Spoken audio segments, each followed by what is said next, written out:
Welcome to SAS, short and sweet tips for the business sector from the Case Mastermind Group.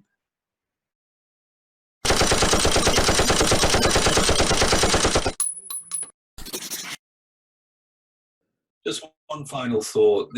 I'm basically, hopefully some of this is useful, but I hope I'm also sowing the seed for people to go and find out more, not necessarily from me, but go and find out more. You can Google Sandler and you can talk to any number of people like me, and I'm sure many of them are a lot better than I am. But here's one thought to kind of stimulate the interest. So head trash is what the Americans call it.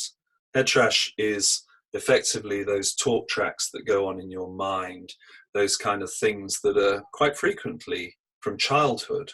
So let's think of something that might be a childhood talk track, which might affect your ability to sell.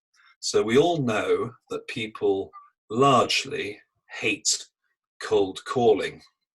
And actually, most people who say they like it, in my experience, actually don't do it. And as David Sandler used to say, he never had to join the back of a line, as the Americans call it, back of a queue, to do the cold calling. He was always first in that queue.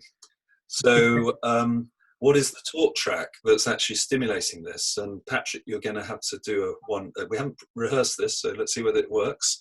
Your mother is talking to you and she says, ready for this? Mother is talking to you and she says, don't talk to strangers. Don't talk to strangers. There we go. Talk tracks like that. Another one is answer when you're spoken to, right? So you're at Sunday lunch. Uncle Fred has been invited around and he's a bit of a bore and you don't like him and you didn't want to be at lunch anyway. You'd rather be playing with your friends. But he asks you, this boring uncle asks you a question and you in your childlike sulk don't reply, and your mother says, answer when you're spoken to, Patrick. Yeah. When we look at the sales situation, a client says, please could you tell me about X, Y, or Z? What does the salesman do? Answers. Probably the wrong question. Because the client's first question is never really the real question that they want to ask. That's another child learned behavior. You never directly ask the question you want. I won't go on about how that happens, but it does from childhood. And so the salesman, in answering the initial superficial question, does not come up with the answer that is useful to the client. And the clients they're thinking, oh, how much longer have I got to listen to this answer? This isn't actually what I need to know. Sandler trained salesperson, she says, that's an interesting question. A lot of people ask me that, but why in particular do you ask it? The client then does one of two things. Either says, I just want to know the answer, in which case you answer it. Or said, well, in my past life, I've had an experience of X, Y, and Z, and I was quite stressed by it. I wondered whether you had something that might address that particular issue. It goes into more depth. And by using reversing, as we call it, or questioning rather than answering, you can get much more quickly to the heart of what's on the client's mind, and therefore be in a position to answer the question accurately and succinctly. Does that make sense? Yeah, sure. Yeah, no, absolutely. This is all down to head trash. So tapes and things that we're preconditioned to behave that are counter to our best interests in the sale. The final bit on head trash is that we have these things that stop us doing things.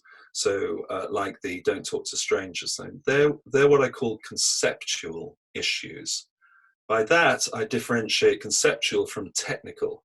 So technical is, I do not know how to make a cold call. I don't know how to start it. I don't know how it's structured. I don't know how I should, close it. I don't know, all those things. Those are technical.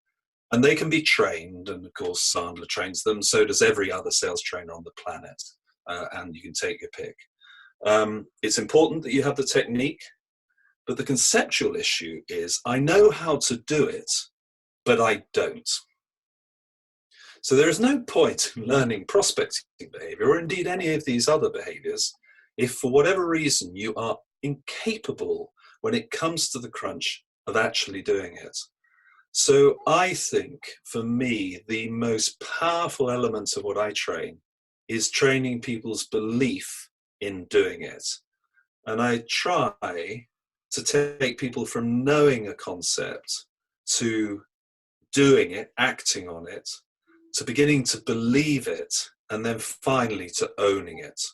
Once you own some of these concepts, how you organize your time, how you structure a call, how you start the behaviors rather than waiting for the attitude to be right. Once you start owning this stuff and the structures that support it, then you can see some material improvements in people's overall welfare and crucially in their bottom line.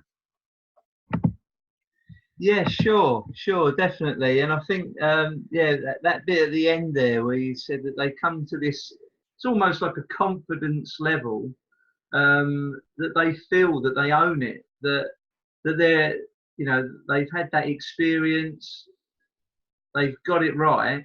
So the fact that psychologically that they own it, they're comfortable in it, and it can just flow.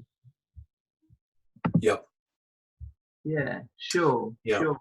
It's a long journey, Patrick, and certainly, as I said right at the start, if 100 people are listening to it, 99 people are thinking that's a complete waste of time, which is fine, absolutely fine. But for the one person who thinks, do you know what? If I think of my experience of how I've been sold to, the processes that have worked for me, and I think of the characteristics of those processes, how I felt throughout the process, and where I got to as a result of it. Do you know what?